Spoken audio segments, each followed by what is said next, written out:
The fluorescent lights of Regional Medical Center hummed quietly in the early morning hours. Outside, the world was still asleep, but inside the emergency department, life never stopped. Nurse Linda Rodriguez had been working the night shift for 8 years, and she thought she had seen everything. Car accidents, heart attacks, people rushing in with broken bones and worried faces. But nothing had prepared her for what was about to walk through those automatic doors. It was 6:30 in the morning when Linda first spotted the unusual visitor. She was updating patient charts at the nurse's station when something caught her eye through the large glass windows that faced the parking lot. At first, she thought her tired eyes were playing tricks on her. A large German Shepherd sat perfectly still just outside the main entrance, and there was something strapped to its back. Linda rubbed her eyes and looked again. The dog was still there, sitting with the patience of someone waiting for an important appointment. Its thick coat was slightly damp from the morning dew, and its intelligent brown eyes seemed to be studying the building, as if trying to figure out how to get inside. But what really grabbed her attention was the bright blue backpack secured around the animal's body with what looked like professional straps. "Hey, Dr. Williams," Linda called to the emergency room doctor who was reviewing x-rays nearby. "You need to see this." Dr. Williams walked over to the window, his coffee mug in hand. His eyebrows shot up when he saw the dog. "Well, that's not something you see every day," he said, taking a sip of his coffee. "Looks like someone's pet got loose with their owner's bag," but Linda wasn't so sure. Something about the dog's behavior seemed different from a lost pet. The German Shepherd wasn't wandering around or sniffing random spots like most stray animals would.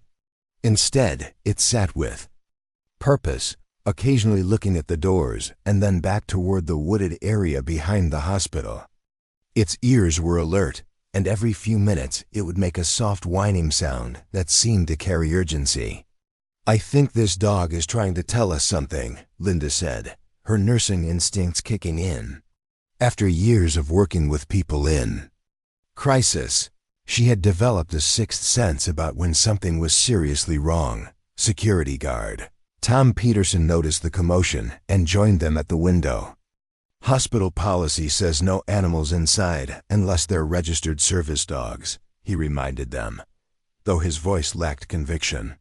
Even he could see that the situation was unusual. Linda watched as the dog stood up and took a few steps toward the entrance, then sat back down when the automatic doors didn't open for him. The animal repeated this behavior several times, growing more restless with each attempt. It was clear the dog understood that the doors should open, and he was getting frustrated that they weren't responding to his presence. "Look at how he's acting," Linda pointed out. "This isn't random behavior. Watch his body language." The German Shepherd's tail wasn't wagging like a happy lost pet. Instead, it was held low, and his whole posture suggested stress and determination. The dog kept looking back toward the forest trail that connected to the residential neighborhood about 2 miles away. Then he would turn back to the hospital doors, as if weighing his options. Dr. Williams finished his coffee and set the mug down. "You know what? Linda's right. That dog is trying to communicate something. I've seen search and rescue dogs before, and they have that same focused energy." As if sensing their attention, the German Shepherd stood up and walked directly to the glass doors. He placed his front paws on the glass and looked straight at the 3 staff members watching him. His eyes seemed to plead with them, and he let out a bark that was clearly meant to get their attention. "That's it," Linda said, making up her mind. "I'm going out there." Tom started to protest, but Linda was already heading for the doors. "Just give me 2 minutes to see what's in that backpack. If this dog walked here on purpose, there might be someone who needs help." The automatic doors slid open, and Linda stepped outside into the cool morning air. The German Shepherd immediately focused all his attention on her, his tail giving just the slightest wag of hope.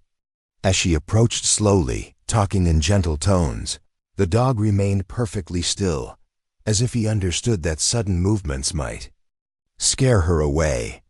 "Hey there, boy," Linda said softly, extending her hand for the dog to sniff. "What's got you so worried?" The German Shepherd sniffed her hand briefly, then did something that made Linda's heart skip a beat. He turned his body to the side, clearly showing her the backpack, and then looked back at her expectantly. This wasn't the behavior of a confused, lost animal.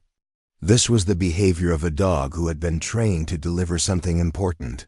The backpack was secured with buckles and straps that looked professional, not like something hastily thrown together.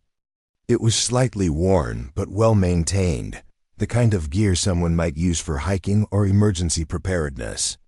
A small reflective strip along one side caught the early morning light, suggesting it was designed for visibility and safety. Linda carefully examined the buckles without touching them yet. "Dr. Williams," she called back toward the door, "you need to come out here. This dog has been trained for this." As Dr. Williams joined them outside, the German Shepherd became more animated. He walked in a small circle, looked back toward the forest trail, then returned to sit directly in front of them. The message was clear. Something was wrong, and they needed to follow or at least understand what he was trying to tell them. "The straps are designed for easy removal by humans," Dr. Williams observed, kneeling down to get a better look. "This isn't improvised. Someone taught this dog to carry emergency supplies." The German Shepherd seemed to understand that they were taking him seriously now. He sat perfectly still while Dr. Williams carefully unbuckled the backpack, his brown eyes never leaving the doctor's face. There was intelligence in those eyes, and something else that Linda recognized from her years in emergency medicine. Desperate hope that comes when someone is fighting to save a life. As the backpack came free, Linda could feel its weight.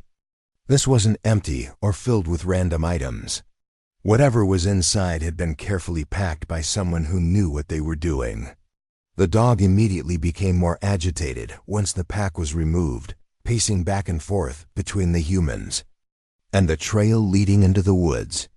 "He wants us to understand something," Linda said, her voice filled with growing concern. "This dog didn't just wander here. He came here with a purpose." The morning sun was getting stronger now, and other staff members were starting to notice the unusual scene playing out in front of the hospital. But Linda's focus was entirely on the backpack in her hands and the anxious German Shepherd who kept looking back toward the forest with increasing urgency. Something told her that whatever was inside this pack would change everything about what had started as just another quiet morning at Regional Medical Center. The dog's journey was far from over, and Linda had the feeling that she was about to become part of a story that would stay with her for the rest of her life. The German Shepherd sat down one more time and looked directly into her eyes, as if asking a simple question: "Will you help me save my human?" Linda knew there was only one answer to give. 12 hours earlier, the sun was setting behind the tall pine trees that surrounded the small cabin where 78-year-old Robert Chun lived alone. The retired Army veteran had moved to this peaceful spot 3 years ago, after his wife passed away. The quiet woods reminded him of his childhood in Oregon, and the 2-mile walking trail to town gave him the exercise his doctor said he needed to manage his diabetes. Robert wasn't completely alone, though. His constant companion was Max, a 4-year-old German Shepherd he had rescued from a shelter 2 years earlier. The dog had been returned 3 times by other families who said he was too energetic and hard to train. But Robert saw something special in those intelligent brown eyes. Max wasn't hard to train at all. He was just waiting for the right person to understand him. The old soldier and the young dog had formed an unbreakable bond. Every morning at 7 a.m., they would walk the forest trail together. Every evening at 6 p.m., they would make the same journey in reverse. Rain or shine, summer or winter, Robert and Max never missed their daily routine. The exercise helped Robert's blood sugar stay stable, and the fresh air cleared his mind of the memories that sometimes haunted his sleep. But this particular evening felt different. Robert had been feeling off all day. His hands were shaky during breakfast, and he'd had to check his blood sugar 3 times before lunch. The numbers weren't terrible, but they weren't great either. His doctor had warned him about days like this. Diabetes was unpredictable, especially at his age. "Come on, Max," Robert said, clipping the leash to his dog's collar. "Let's get some air before dinner." Max jumped up from his favorite spot by the fireplace, his tail wagging with excitement. The dog never got tired of their walks, no matter how many times they took the same path. To Max, every walk was a new adventure filled with interesting smells and sounds. Robert grabbed his walking stick and the small blue backpack he always carried on longer hikes. Inside the pack were his emergency supplies, glucose tablets for low blood sugar, his insulin pen, a bottle of water, his identification, and a GPS device his daughter had insisted he carry after moving to the woods. The pack also contained Max's emergency contact information and proof of his training certifications. Most people didn't know that Robert had spent months training Max for emergency situations. It started as a way to keep both of them busy during the long winter months. But as Robert's diabetes became harder to manage, the training became more serious. Max learned to recognize the signs when Robert's blood sugar was dropping. The dog could fetch the glucose tablets, find help, and even carry supplies. They had practiced the emergency routine dozens of times, but Robert prayed they would never need to use it for real. Max knew that if Robert ever said hospital, get help, it meant something was very wrong. The dog was trained to carry the emergency pack and find people who could help. They had even walked the route to the hospital several times, just so Max would know the way. As they started down the familiar trail, Robert felt his energy dropping. His vision seemed a little blurry, and his legs felt heavier than usual. He stopped to check his blood sugar with the small device he carried in his pocket. The number that appeared on the screen made his heart sink. His glucose was falling fast, much faster than normal. "Not good, Max," he said, trying to keep his voice calm. The dog immediately moved closer, sensing that something was wrong. Max had been trained to watch for changes in Robert's behavior, and he could tell his human was in trouble. Robert reached for the glucose tablets in his backpack, but his hands were shaking so badly that he dropped the container. The small white tablets scattered across the dirt path. He tried to bend down to pick them up, but a wave of dizziness nearly knocked him over. Max whined softly and pressed against Robert's leg, trying to steady him.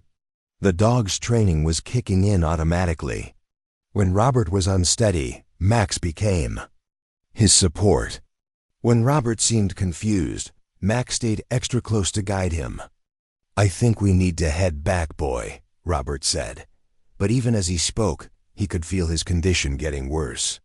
His thoughts were becoming fuzzy, and his vision was getting darker on the edges. He had experienced low blood sugar before, but never this severe and never this far from help. They made it about 50 yards back toward the cabin before Robert stumbled. He caught himself against a tree, breathing heavily. Max circled him anxiously, making soft sounds that seemed to ask, "What can I do to help?" Robert's training as a soldier told him to assess the situation honestly. He was 2 miles from the nearest neighbor, his blood sugar was dropping dangerously low, and he was alone except for Max. His cell phone had no signal this deep in the woods. If he passed out here, no one would find him until it was too late. With shaking hands, he managed to strap the emergency backpack onto Max's back. The dog stood perfectly still, understanding that this was serious. Robert had practiced this routine with him many times, but Max could tell that this time was different. This time, it was real. "Listen to me, Max," Robert said, his voice getting weaker. "I need you to be a good boy and do what we practiced." The dog's ears perked up, and he focused all his attention on his human's face. Max could smell the change in Robert's scent that meant his blood sugar was dropping. The dog had been trained to recognize this smell, and it triggered all his emergency instincts. Robert knelt down and looked directly into Max's eyes. "Hospital, Max, get help." Those were the words they had practiced so many times. The words that meant Max had to leave Robert behind and find people who could save him. The dog whined and licked Robert's face, not wanting to leave his human when he was clearly in trouble. "Go, Max, hospital, get help."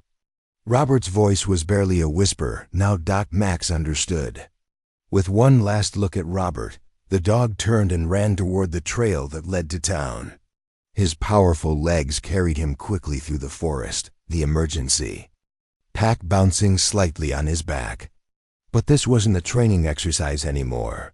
This was the most important mission of his life. Behind him, Robert managed to crawl a few feet off the trail before his strength gave out completely. He collapsed. In a small clearing, his consciousness fading as his blood sugar continued to drop. The last thing he remembered was the sound of Max's paws hitting the dirt path as his faithful companion raced through the darkness to find help. Max ran like he had never run before, guided by instinct, training, and the desperate need to save the human who had rescued him from that shelter 2 years ago. The dog knew exactly where he needed to go, and nothing would stop him from getting there. The race against time had begun. Back at Regional Medical Center, Linda Rodriguez held the blue backpack in her hands while Max paced nervously in front of her. The dog's anxiety was growing by the minute, and she could see the intelligence in his eyes as he watched her every movement. This wasn't just any lost pet with a random bag. This was a trained animal on a mission, and whatever was inside this pack was important enough to drive him through 2 miles of forest in the middle of the night. "Tom, can we take this inside?" Linda asked the security guard. "I think we need to open this properly and see what we're dealing with." Tom Peterson looked at the German Shepherd, who sat down but kept his intense gaze fixed on the backpack.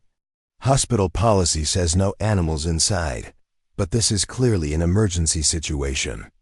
Let's make an exception." Dr. Williams nodded in agreement. "This dog isn't acting randomly. He's been trained for this specific behavior. We need to treat this as seriously as any other emergency call." They moved into the emergency department's triage area, with Max following closely behind.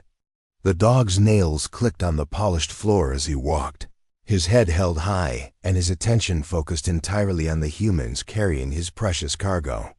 Several other staff members had noticed the unusual situation and gathered around to watch. Linda placed the backpack on the examination table under the bright lights. The pack was made of durable material, clearly designed for outdoor use. She could see that it had been well maintained, with reinforced stitching and waterproof zippers. Someone had taken great care to prepare this emergency kit. "Look at these buckles," Dr. Williams observed, pointing to the straps that had secured the pack to Max's back. "These are professional-grade fasteners.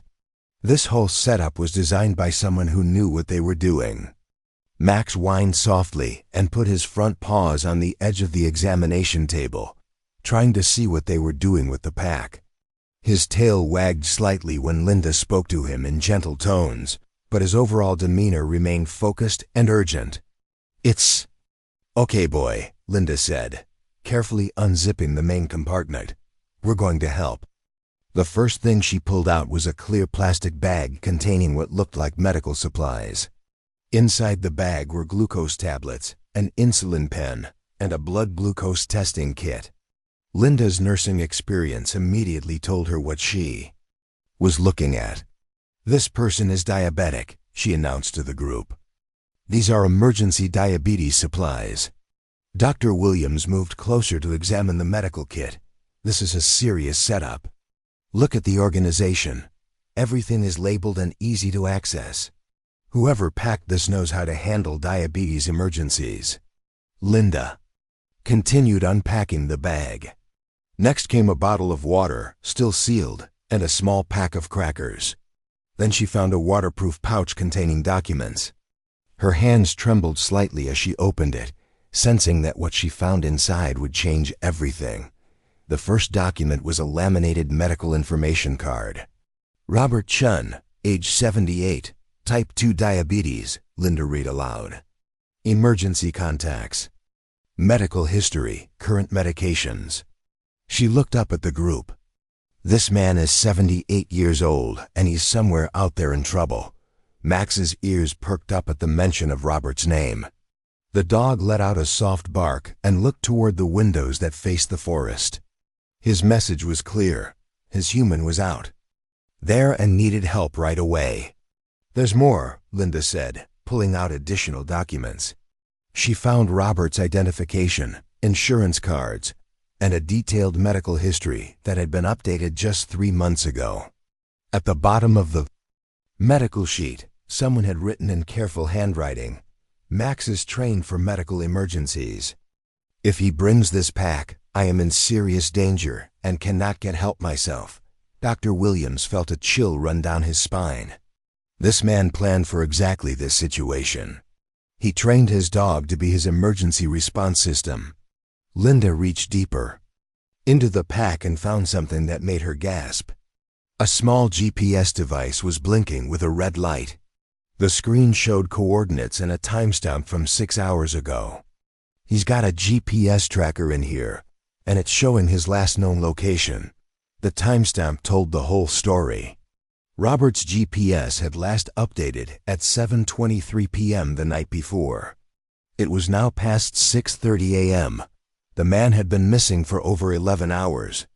And if his blood sugar had crashed during that time, every minute counted. Where are the coordinates pointing? Dr. Williams asked urgently. Linda examined the GPS device more carefully. The coordinates showed a location about 2 miles east of the hospital, deep in the forest preserve that connected to the residential area. She quickly pulled up a map on her phone and pinpointed the exact spot. "It's off the main hiking trail," she said, showing the others. "He's in a pretty remote area. If he collapsed there, no one would find him by accident." Max seemed to understand that they had discovered something important. The dog became more animated, walking in small circles and looking back and forth between the humans and the exit doors. His body language screamed urgency, as if he was saying, "Now you know where he is, so let's go help him."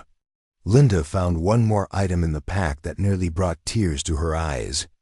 It was a photo of Robert and Max together, both of them smiling at the camera during what looked like a happy day in the park.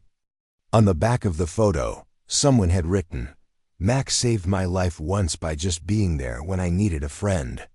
Now he might have to do it again." Dr. Williams was already reaching for the emergency phone.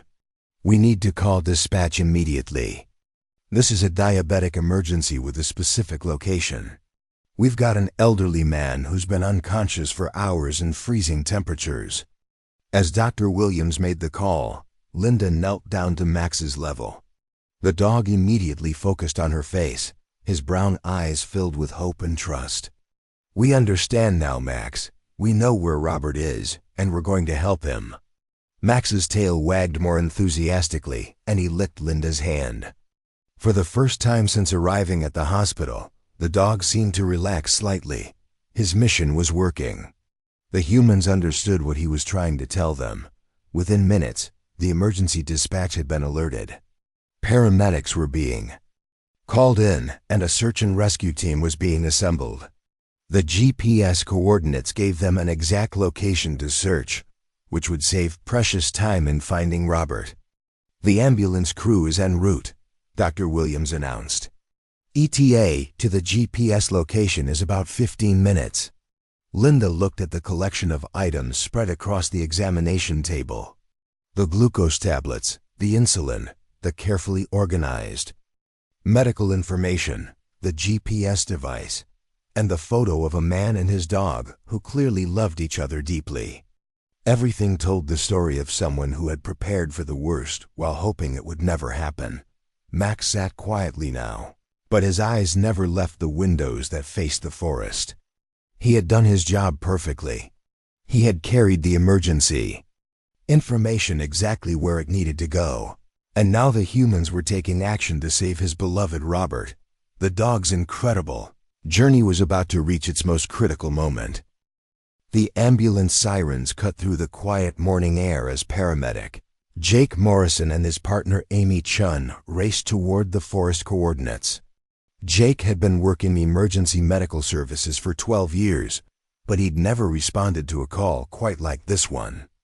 A dog had walked 2 miles to a hospital carrying a GPS tracker and emergency medical supplies. It sounded like something from a movie, but the dispatcher's voice had been deadly serious. "Turn left here," Amy said, checking the GP's coordinates. On her tablet, "We should be getting close to the trailhead." Jake pulled the ambulance into the small parking area where the hiking trail began. The forest was thick with morning mist, and the tall pine trees seemed to swallow the sunlight. It was beautiful, but also intimidating. If someone was unconscious somewhere in these woods, they could easily be missed by searchers walking just a few feet away. According to the hospital, this guy's been missing for over 11 hours, Jake said as they grabbed their medical equipment from the back of the ambulance. If his blood sugar crashed and he's been exposed to these temperatures all night, we might be looking at hypothermia on top of diabetic shock. The two paramedics had worked together for 3 years, and they moved with practiced efficiency. Amy loaded the portable defibrillator and advanced life support kit onto a wheeled stretcher that could handle rough terrain. Jake carried the trauma bag and additional warming supplies they might need if Robert's body temperature had dropped dangerously low. They followed the GPS coordinates deeper into the forest, calling Robert's name every few steps.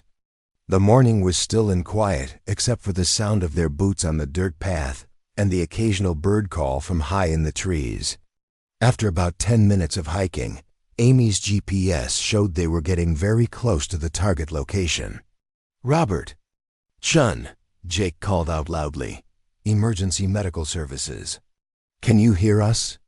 They stopped and listened carefully for any response. Nothing but silence and the whisper of wind through the pine branches. Amy checked the GPS again. According to the device, they should be within 50 feet of Robert's last known location. "Let's spread out a little," Amy suggested. "He might have moved after the GPS stopped transmitting, or he could be off the main trail." Jake went left while Amy went right, both of them calling Robert's name and scanning the forest floor for any sign of a person. The thick carpet of pine needles and fallen leaves made it difficult to spot anything unusual, but both paramedics had been trained to search methodically. It was Amy who spotted him first. About 30 yards off the main trail, she saw a splash of blue that didn't belong in the natural forest colors. As she moved closer, her heart began to race. An elderly man was lying motionless in a small clearing, partially hidden by some low bushes. "Jake, over here," Amy called out, dropping to her knees beside Robert. The old man was unconscious, and his skin was pale and cold to the touch. Amy immediately checked for a pulse while Jake hurried over with the medical equipment. Robert's pulse was weak and irregular, and his breathing was shallow. His body temperature was clearly too low, and his blood sugar had probably been dangerously low for hours. "He's alive, but barely," Amy reported as she began taking vital signs. "Pulse is weak, respirations are shallow, and he's hypothermic. We need to get his blood sugar checked immediately."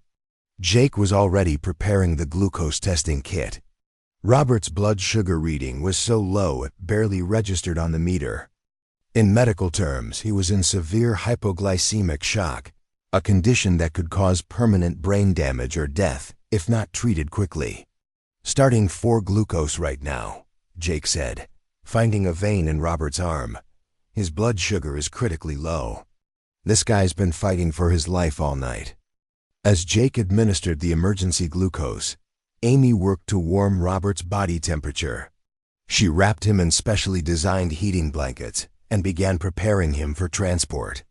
Even unconscious, Robert's body was still fighting to survive. But he needed advanced medical care immediately. "The amazing thing is that he's still alive," Amy said as they worked together to stabilize him.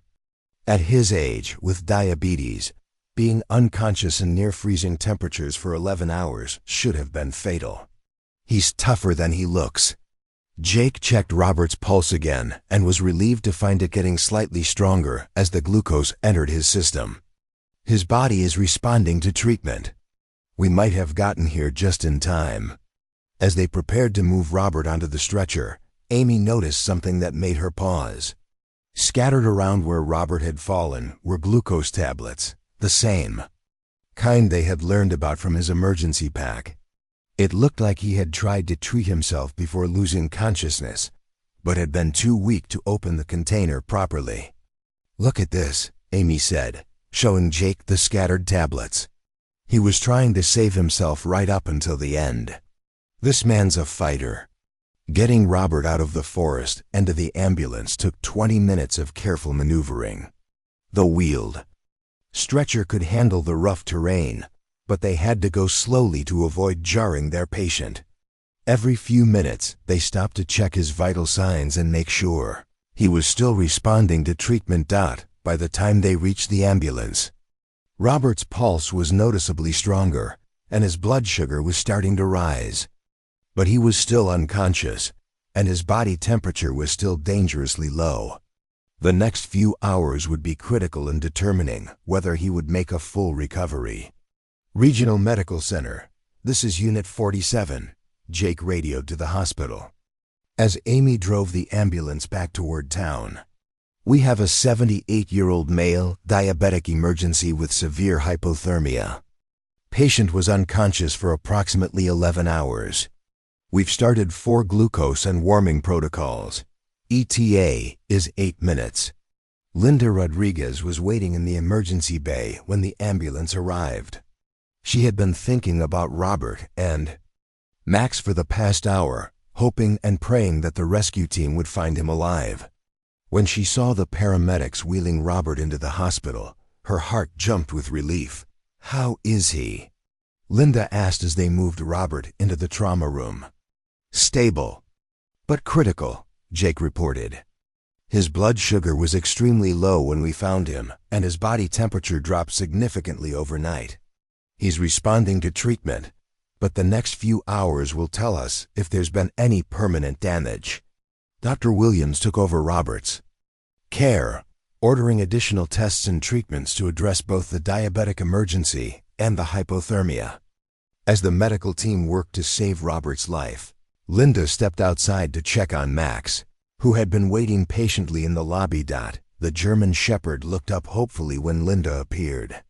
His intelligent eyes seemed to ask the question that was on everyone's mind: "Is my human going to be okay?" Linda knelt down and gently petted Max's head. "We found him, boy. Robert's alive and the doctors are taking good care of him. You did an amazing job." Max's tail wagged cautiously, as if he understood that his human was safe but still needed help. The dog had completed the most important mission of his life, traveling through dark forest and busy streets to bring help to the person he loved most in the world. The bond between Robert and Max had literally saved a life, but the full impact of their incredible story was just beginning to unfold. 3 days later, Robert Chun opened his eyes in the intensive care unit of Regional Medical Center. The first thing he saw was a familiar pair of brown eyes staring back at him through the window. Max was sitting in the hallway with Linda Rodriguez, who had been visiting every day since the rescue. The dog's tail started wagging the moment he saw his human was awake. "Welcome back, Mr. Chun," said Dr. Williams, who had been checking Robert's chart when he woke up. "You gave us quite a scare. How are you feeling?" Robert's voice was weak, but his mind was clear. "Max," he whispered, looking toward the window. "Is Max okay?" "Your dog is fine," Dr. Williams assured him with a smile. "In fact, he's the hero of this whole story. That German Shepherd of yours saved your life." Over the next hour, as Robert's strength returned, the medical team explained everything that had happened. They told him about Max's incredible journey through the forest, his arrival at the hospital with the emergency pack, and how the GPS device had led rescuers directly to him. Robert listened with tears in his eyes, overwhelmed by his dog's intelligence and loyalty. "I trained him for emergencies," Robert said slowly, "but I never imagined he would actually have to do it. And I certainly never thought he could travel that far in the dark." Linda had been allowed into the room to meet the man whose story had touched everyone at the hospital. "Mr. Chun, your dog waited in our lobby for 6 hours until we brought you back. He wouldn't eat or drink anything. He just sat there watching the doors, waiting for you." When hospital administrators finally decided to make an exception to their no pets policy, Max was allowed into Robert's room for a brief visit. The reunion was emotional for everyone who witnessed it. Max carefully approached the hospital bed, as if he understood that his human was still fragile. When Robert reached out to pet him, the dog gently placed his head on the bed and closed his eyes in contentment. "Good boy, Max," Robert whispered. "Such a good boy." The story of Max's heroic journey began spreading beyond the hospital walls within days. Linda had mentioned it to a friend who worked at the local newspaper, and soon reporters were calling the hospital, asking for details. The story was so remarkable that it quickly caught the attention of regional news stations and eventually national media. "Dog walks 2 miles to hospital to save owner's life" became headline news across the country. Television crews came to interview Robert and Max, and their story appeared on news websites around the world. Social media exploded with comments from people who were amazed by Max's intelligence and dedication. But the real impact of their story went far beyond the news coverage. Dr. Patricia Wells, who ran the hospital's community outreach programs, realized that Max's story highlighted a serious problem. Many elderly people living alone had medical conditions that could become life-threatening emergencies, and most didn't have a backup plan like Robert's. This man's foresight and his dog's training literally saved his life, Dr. Wells explained to the hospital board. But how many other people are out there without any emergency support system at all? The board was so impressed by Max's story that they approved funding for a new program called Canine Emergency Response Training. The initiative would teach people with medical conditions how to train their dogs to get help during emergencies. Robert, despite his recent health scare, immediately volunteered to help develop the training curriculum. "Max and I practiced this routine for months," Robert explained to the first group of students and their dogs. "We never thought we'd need it, but when the time came, Max knew exactly what to do. Any dog can learn these skills if you're patient and consistent with training." The training program started small, with just 6 people and their dogs meeting once a week in the hospital's conference room. But word spread quickly through the community. Within 2 months, they had a waiting list of over 50 people who wanted to train their dogs for medical emergencies. Local veterinarian Dr. James Rodriguez partnered with the hospital to provide medical expertise about how dogs can detect changes in their owner's health. "Dogs have incredible senses," he explained to the training groups. "They can smell chemical changes that happen when blood sugar drops, or when someone is having a medical crisis. We just need to teach them what to do when they notice these changes." The program expanded to include not just diabetes emergencies, but also training for heart conditions, seizures, and other medical situations where a dog could potentially save someone's life. Max became the program's unofficial mascot, demonstrating techniques and inspiring new students with his calm intelligence.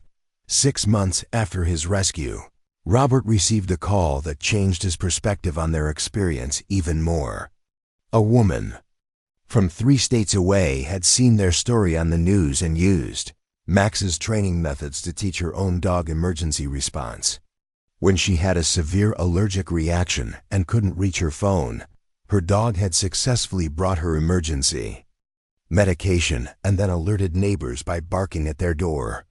"Your story saved my life," the woman told Robert over the phone. "I saw what Max did for you, and I decided to train my dog the same way. If I hadn't seen your story, I wouldn't have thought it was possible. That phone call was the first of many. Over the following year, Robert and Max received letters and emails from dozens of people whose lives had been touched by their story. Some had started training their own dogs after seeing the news coverage. Others had simply been inspired to create better emergency plans for themselves or elderly relatives. The local government took notice of the program's success and provided additional funding to expand it to other hospitals in the region. What started as one man's creative solution to his own medical needs had grown into a network that was helping hundreds of people feel safer and more secure in their daily lives. Max, now 5 years old, seemed to understand his role as a teacher and inspiration. During training sessions, he would demonstrate the emergency pack routine with patience and precision, showing new dogs exactly how to carry supplies and where to go for help. His gentle nature and obvious intelligence made him perfect for working with both nervous dogs and anxious owners. People always ask me if Max knows he's famous, Robert said during one of their regular interviews with reporters following up on their story. I don't think he cares about being on TV or in newspapers, but I do think he understands that he saved my life, and that makes him proud. The bond between Robert and Max had grown even stronger since their ordeal. They still took their daily walks, though now they stayed closer to town, and Robert carried his cell phone with GPS tracking that automatically updated his location every few minutes. Max wore a special vest that identified him as a trained emergency response dog, and they never went anywhere without the blue backpack that had become a symbol of hope for so many people. Their story had started with one dog's incredible journey through a dark forest to save his human. But it had grown into something much larger, a reminder that with preparation, training, and unconditional love, even the most ordinary heroes can change the world one life at a time. Max had proven that sometimes the most powerful force in an emergency isn't technology or medicine. Sometimes it's simply the unbreakable bond between a human and their faithful companion.